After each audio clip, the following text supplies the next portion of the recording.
Hey, everybody! Wanted to welcome you to the Orlando Real Estate Report for September 2014. It was another interesting month in real estate. Have some interesting developments on pending home sales that we're going to talk about. And uh, before we do that, let me introduce who we have here today. We have Alex Arribas. He's Hello. on the team, listing agent manager extraordinaire. Say hi, Alex. Hello, everyone. Alex here. Good morning. And we have James Nima with Spectrum Global Mortgage and the authority and all things mortgage in Orlando. Say hello, James. Hey, good morning. Hi, guys. All right. Okay, let's get right into it, and let's see if I can get this screen share thing working right this month. All right, here we go. This is scary, but can you guys see my? Yeah. Okay, cool. Okay, and it's let me see here.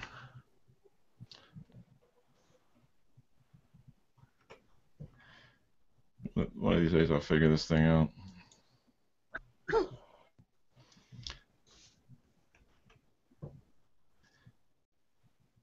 Okay.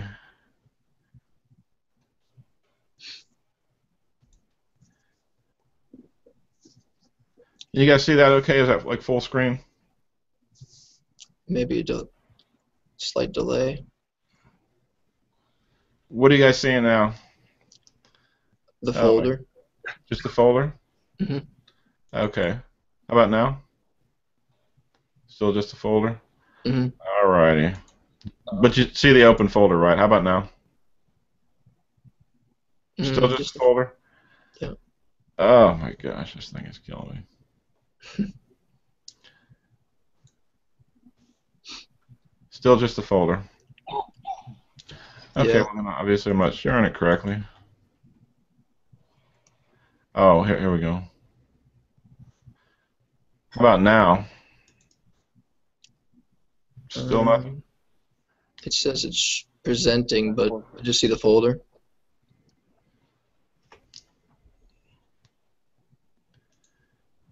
Why is this thing doing this? You are screen sharing and presenting to everyone.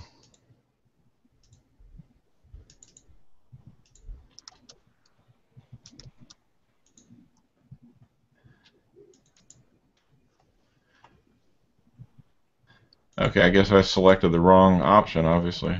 So stop that one. James, which one is it that you share? Because this, Um, whenever I hit screen share, it just gives me your just a folder? whole bunch of options. Yeah. Yeah, well, not just the folders. Anything I have opened in the folders is already set up. Yeah, still nothing? Mhm. All right, No, it James. Well, I'll doesn't tell look. you what. Why don't you go ahead and take off? I'm going to see if I can sort this thing out. James, why don't you go ahead with the mortgage update? Okay, fantastic. Well, Actually, I'm going to start out. okay.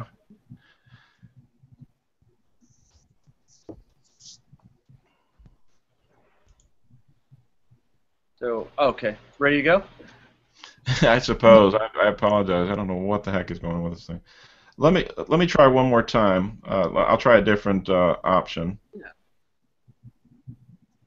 absolutely. Okay. You guys see that? Um, just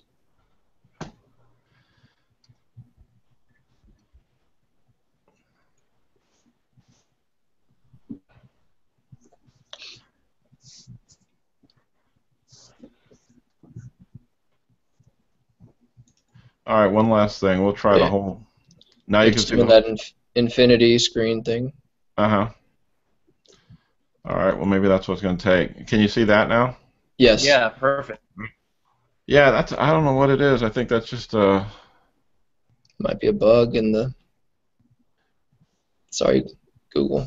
Okay. How about that? Can you see that full screen? Oh, yeah, that's Yes. excellent. Okay. All right. Well. Okay, I guess I have to share the entire screen. Well, anyway, I'll go ahead and go first. I apologize for that. Well, the first thing we want to talk about is the inventory, and this continues to be an interesting development since, if you look here, back in March of 2013. Since then, we've pretty much had sorry, May of 2013. We've just had an increase in inventory every single month. So that's starting to really take hold of the market, and that's starting to be a factor. You can see that inventory is starting to move a little bit slower, and prices need to be marked down as a result of the inventory and the increased competition for the buyers out there. The next slide I want to look at is the pending home sales, and this is something I really have been watching over the past couple of months. But if you look at down here, August, can you guys see my cursor? Okay. Yeah. Mm-hmm. Yeah. If you look down here at August and you look at the years 2012, 2013, and 2014, we're just seeing fewer and fewer homes that are going pending, and so that's a bit of a concern. But there's probably more to the story than just the fact that we have fewer pending home sales. I think in that number, I think you have a number of short sales that are clearing the market much quicker, so they're not staying in the pending home category there. So there's some things that we'll dig into in the coming months to explore that in more detail. But it is noteworthy that we have fewer homes pending each month. But I think at least a good portion of that is just the fact that there's less short sale inventory, and that was really clogging the system for quite some time. Next slide is days on market, and if you look, even though we have more inventory, we're staying pretty steady on our days on market, and actually the days on market typically does stay relatively consistent, and that's because if the inventory is not moving, I mean, what has to happen is the prices have to come down. So the things typically ebb and flow with what's going on in the market. But as you see the numbers go up, I mean, typically the listing agents are going to get with the sellers and say, hey, we've got to price more competitively because the market is changing. Do you guys see that? Okay. Mm-hmm. Yeah. Okay. And the next slide here is what is actually sold. And if you look at this actually looks pretty stable, and this is why you have to look at this in pending numbers or the pending home sales at the same time. If you look at August here, you see we're actually pretty consistent on the number of closings that we've had over the past 3 years. So when you look at the pending home sales by itself, that's of significant concern, but or at least it looks like that on the surface. But when you look at the sales, the actual closings over the past 3 years is pretty consistent. So that brings us to our median home price. And if you look here, August over August over August, the price has gone up every month, and pretty much, and certainly every year. I mean, it's up substantially over August 2012 and 2013. Now, I think there is some inflation at play here, so that is something that needs to be noted in those numbers. So what the true inflation is versus how much equity gain is in those numbers. That's up to you guys to make your own determination on that. But the numbers are what the numbers are, so that's that. Okay, next slide is we've looked at this, and this seems to be of interest to everybody. And this is inventory compared to the prior year. So if you look at 2014, we have 13,989 listings on the market right now.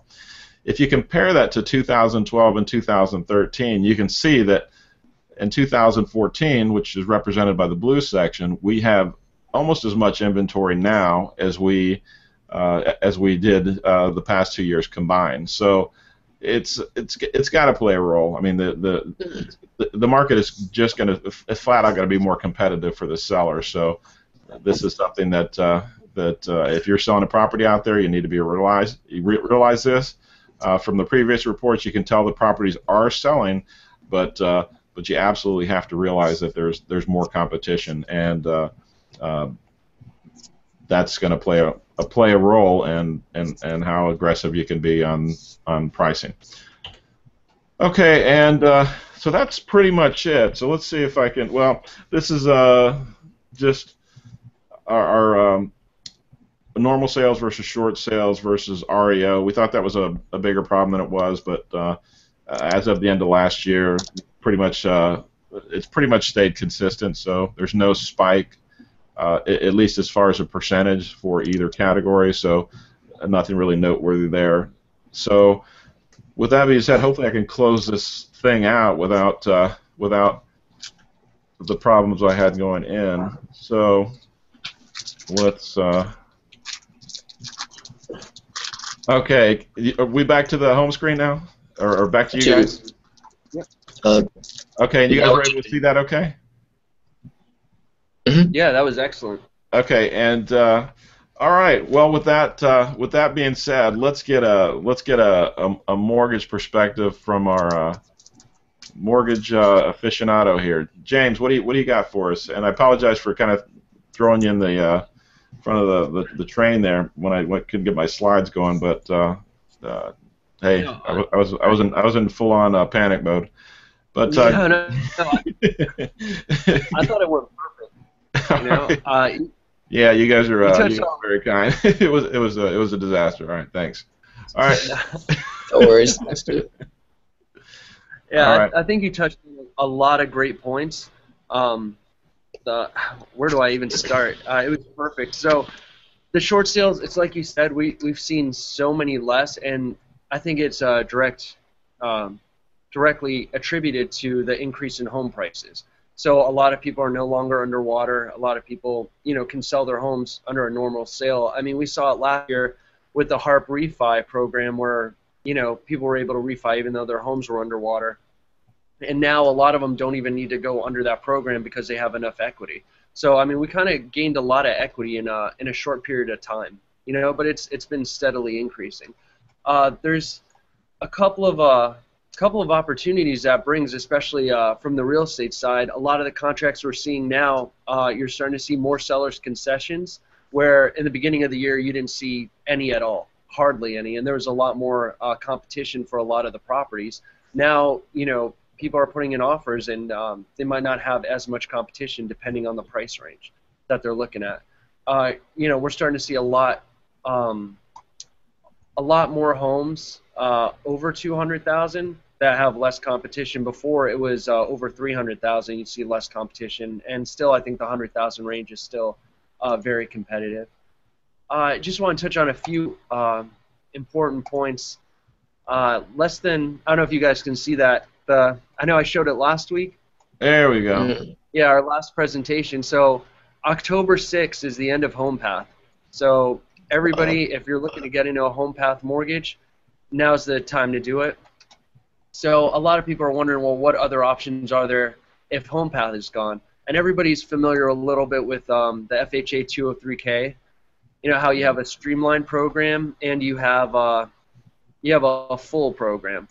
But the caveat to that is, you have to go through FHA. You're going to have MI for the rest of the loan, which a lot of people don't want because they're going to have to refinance eventually into a conventional mortgage in order to eliminate that MI.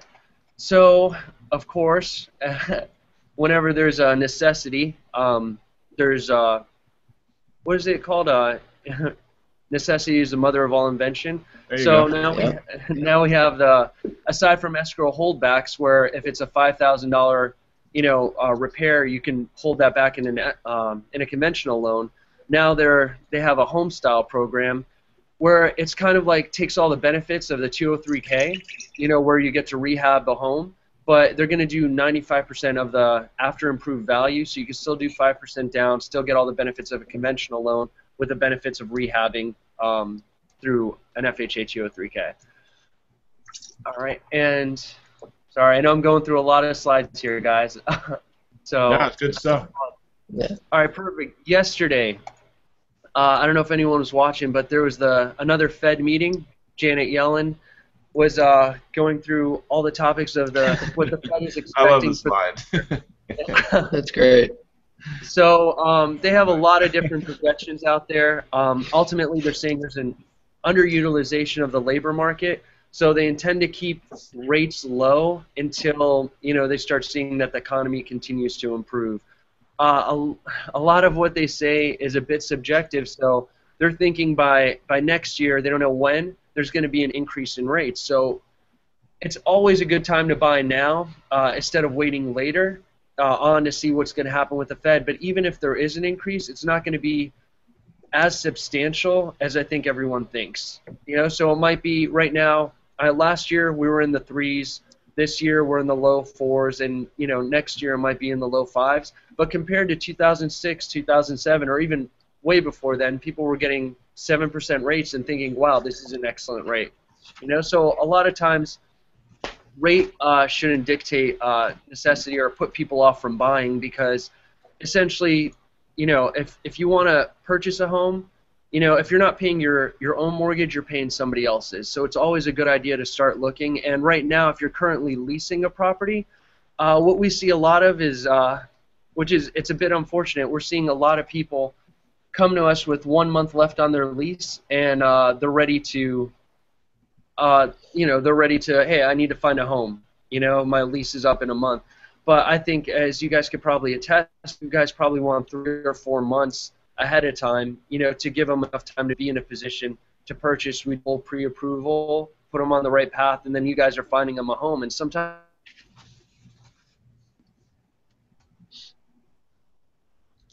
Oh, James. Might have froze. Looks like you got struck by lightning there. Yeah, I think you froze up. Yeah. Oh, sorry. There you where did I leave off? I was going to say, man, you're like 3 to 4 months for. Yeah, do you guys think 3 months is more accurate, or when would you like to start working with a client who's moving out of a rental, would you say? Well, that's a great question, and that's one of the things I love having you on, James, because I know you stay on the cutting edge of what's going on the mortgage side, and it's important for us to keep our viewers up to speed on what's going on, because we get questions a lot. It's like, what has changed that's going to allow me to get in the market now? So that's the big thing, and you just never know. So the quicker you get in touch with James or myself or Alex, and we start talking about these things, the programs are changing all the time. So the fact that you weren't in a position to buy a few weeks ago, a month ago, whatever, I mean, it can be completely different now. So so that's something you have to keep an eye on and keep in touch with James. And I think the sooner is better than later. But the one thing I will say, if you need to close in a hurry and you have a short period of time and you need somebody that you can count on, get in touch with James. He'll find a way pretty much all the time to get that thing, get that house closed for you. So when in doubt, just contact as soon as possible. But if you get in a pinch and you really get caught with a lease and you want to get out of that and into your own place and short order, we can handle that for you as well. James? Yeah, thank you, Phil. Yeah, and definitely you want to get in touch with experts, in the field, like your Orlando team. Alex and Phil, they know how to get things done. If you need to find a house, they find the perfect house for you in a short period of time. So it's just about I think it's mostly consumer preference that might have a delay, especially with the homes out there. But with the new programs coming out, I think it kind of opens up. We're starting to see, we've already had a 15% down jumbo, and now they're coming down to 10% down. They have 5% no MI conventional loans. So they're opening it up to where a lot of people get more of a benefit. So even if rates increase, they're going to make compensating factors to help more people get into homes. So you've seen the FHA 580. There's down to 550 now. You know, we've had before down to 530. But anytime you go below 580, they want 10% down, you know, essentially. And they're going to, you know, look through the credit report. Another major thing that's coming up in November is the Fed is going to officially stop their bond purchasing. And what everybody knows is when they first announced it, it got priced into rates. That's when we moved up to the 4s. But with even though the whole market expects it, we're not sure what's going to happen with rates, if it's going to push them up a little higher than, you know, sooner than later. But at the same time, like we said, rates should not dictate, you know, whether or not you're able to purchase a home, because there's so many different programs that help keep your monthly payment lower. Like when you remove MI, all of a sudden you're saving practically a couple of hundred on your monthly payment just by that way.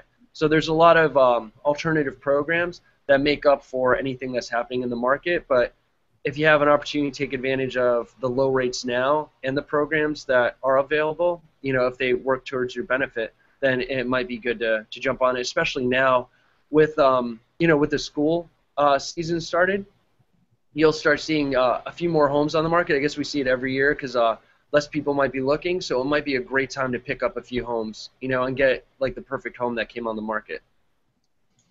Yeah, good stuff. And obviously, when you listen to James talk, he knows what he's talking about, and frankly, there's so much to keep track of on the mortgage side. I just I can't keep track of it myself. So that's why somebody asks me a mortgage question, I say, hey, you just need to talk to James, because there's so much. So when in doubt, just get in touch with James, and he'll go over that with you, and what you might not have had an opportunity to do a month ago, a year ago, or whatever. It's changing all the time. So you know, when in doubt, reach out and find out what's going on. And so with that being said, I want to pass it on to Alex and give us a little bit of your thoughts on the numbers and kind of where we are, and anything else you have to add.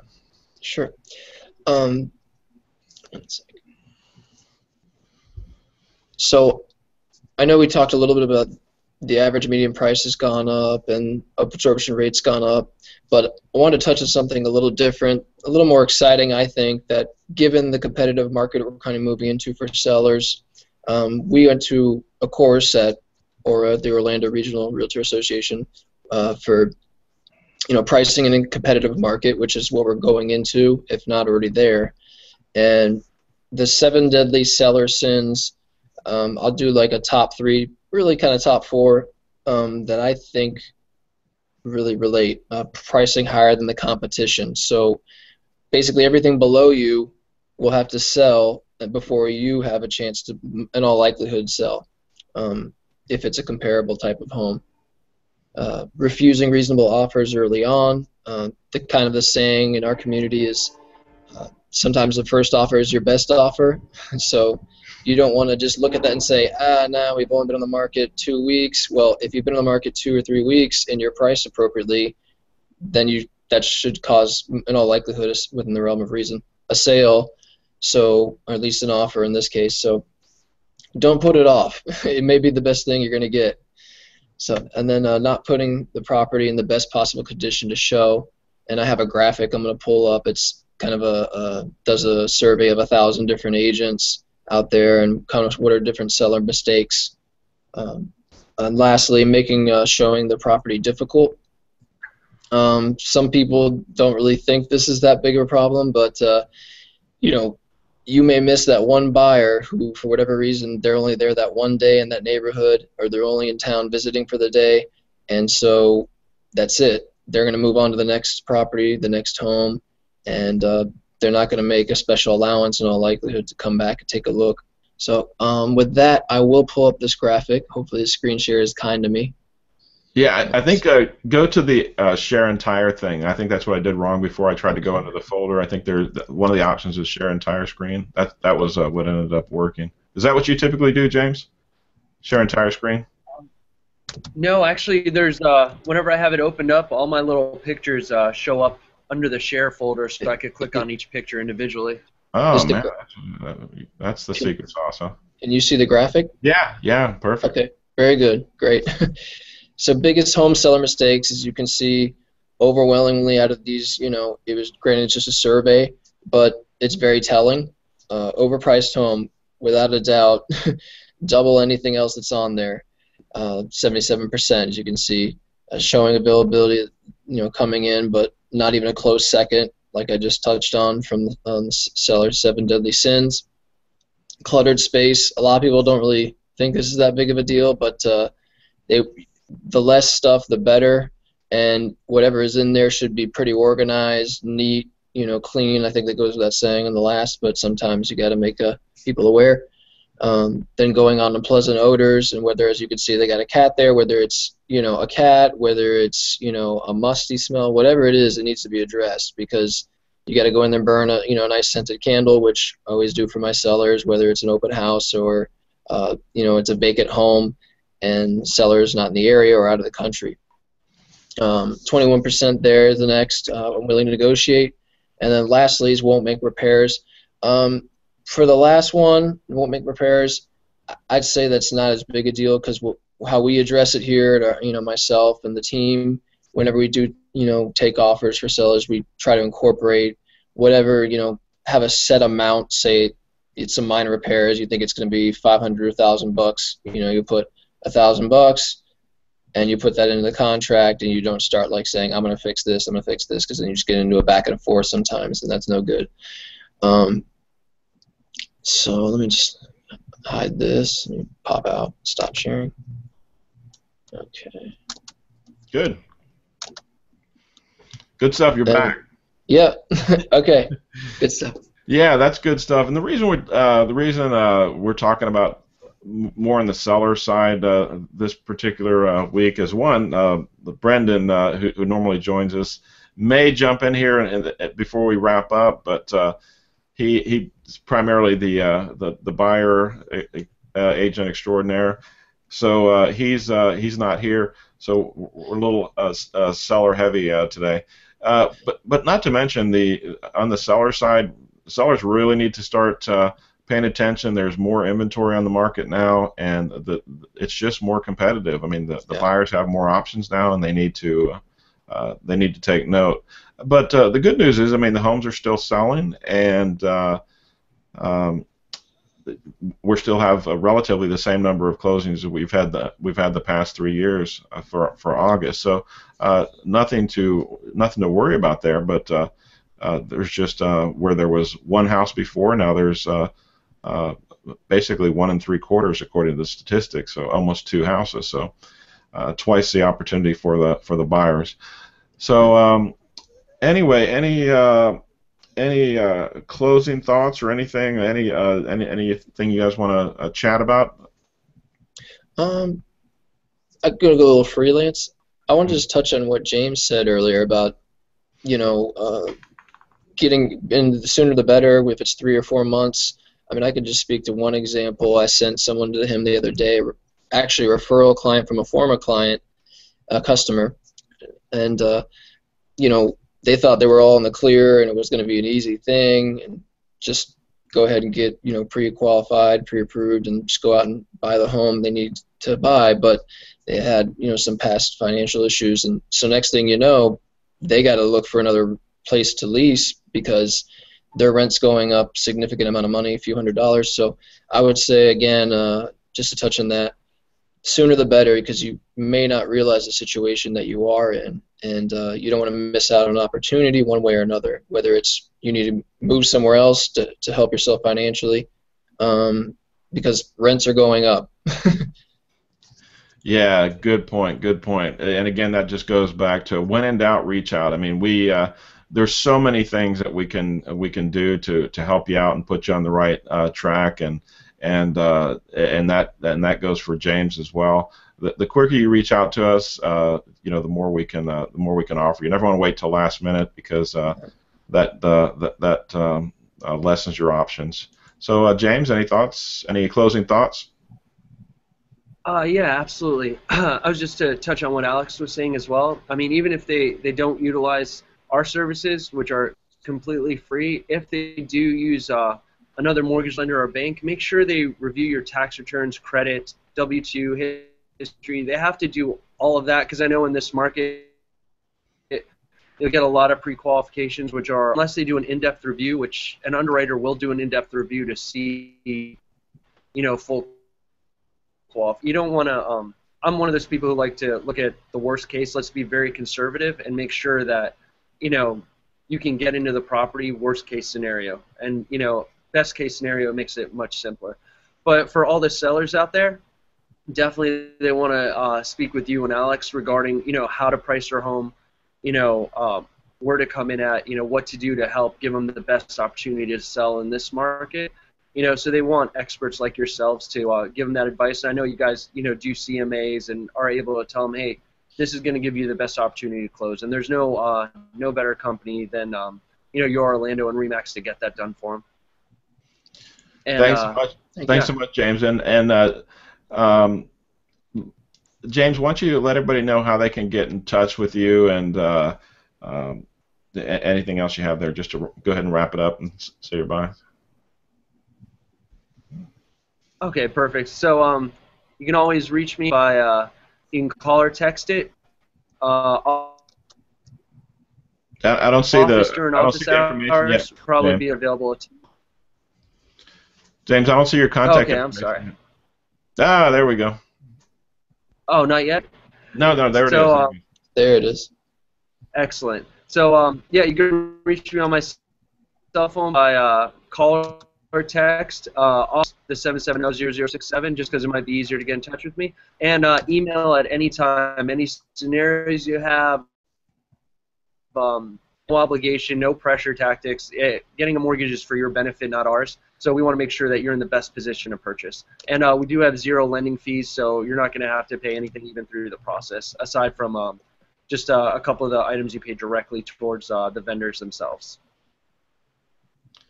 And all right, great. And Alex?